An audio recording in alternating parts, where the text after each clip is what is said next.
تر ټولو مخکې سلامونه. اول زه خپل ویښتان برش کوم.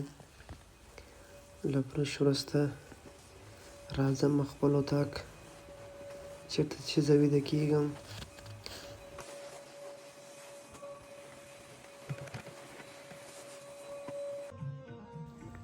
بیا راځم د ملګرو سره لږ شنې چای او ناشته کوم.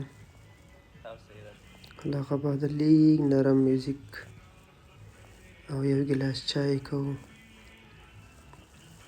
له هغه وروسته بیا اودس کوم. له اودس وروسته لمونځ باید وکوم. او اوس روان یم د سینټر طرف ته.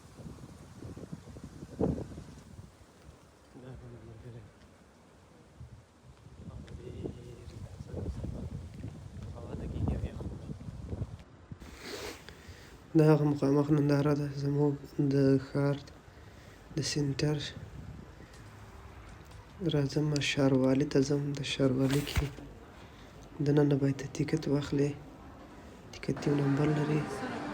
له هغه وروسته راځم د ملګرو سره سوپر مارکیټ ته یا سینټر مارکیټ ته. دغه سینټر مارکیټ ته له هغه بعد ځو کافې ته یو کافه څښو. کافه عموماً ښه شی دی چې که انسان ستړی یا خوب ورته ورځي. له هغه وروسته بیا یو ځل ځو د کالیو دوکان ته چې د جي بي په نوم مشهوره ده چې مارکونه پکې ږدي لکه ادیداس، نایک. زما ملګری تاسو ګورئ کالو پسې ګرځېږي. له هغه وروسته په برقي زینو کې کښته کېږو او دغه هم د سینټر شاپینګ ده. له هغه وروسته راځو کور ته غوښه راوړو او پیازه جوړوو.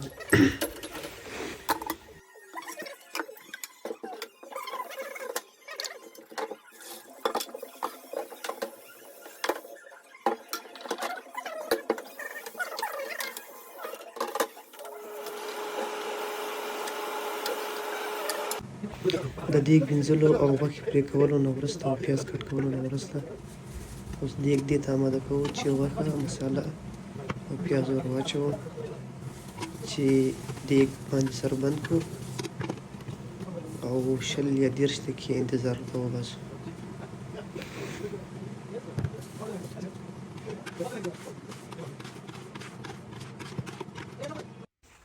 له 40 یا 45 دقیقو وروسته زموږ دیګ اوس دسترخوان تیار ده.